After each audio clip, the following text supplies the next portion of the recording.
रविवारी पहाटेच्या सुमारास अंबाझरी पोलीस ठाण्याच्या हद्दीत पांढराबोडी भागात गँगवार भडकले। यामध्ये कुख्यात प्रशांत इंगोले राहणार पांढराबोडी याने मित्र दीपक गोविंद बसवंत वय 34 वर्ष राहणार पांढराबोडी याचा चाकूने भोसकून खून केला। पोलिसांना दारू विक्रीची माहिती दिल्याच्या संशयावरून प्रशांत इंगोले यांनी आपल्या मित्राची हत्या केली व घटनानंतर फरार झाला होता।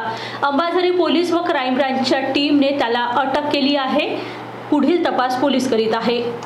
माझ्याकडे अंबाझरी पोलीस स्टेशन पांढराबोडी येथे झालेल्या मर्डरचा तपास आहे। त्यातील आरोपी प्रशांत इंगोले हा दिनांक 16 पासून फरार होता। त्याला काल क्राईम युनिट आणि आमच्या टीमने डीबी पथकाने वरिष्ठांच्या मार्गदर्शनाखाली शोध घेऊन त्याला काल ताब्यात घेतलेला आहे आणि अटक केलेली आहे।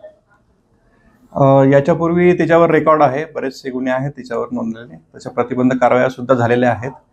तर त्यामुळे तो जंगलात आणि इतरत्र भटकत होता। त्याच्यानंतर काल त्याचा शोध घेऊन तांत्रिक पुराव्याच्या आधारावर त्याचा शोध घेतलेला आहे आणि त्याला अटक करण्यात आलेली आहे। आता पावे तो एकूण 3 आरोपी अटक करण्यात आलेले आहेत सदर गुन्ह्यात।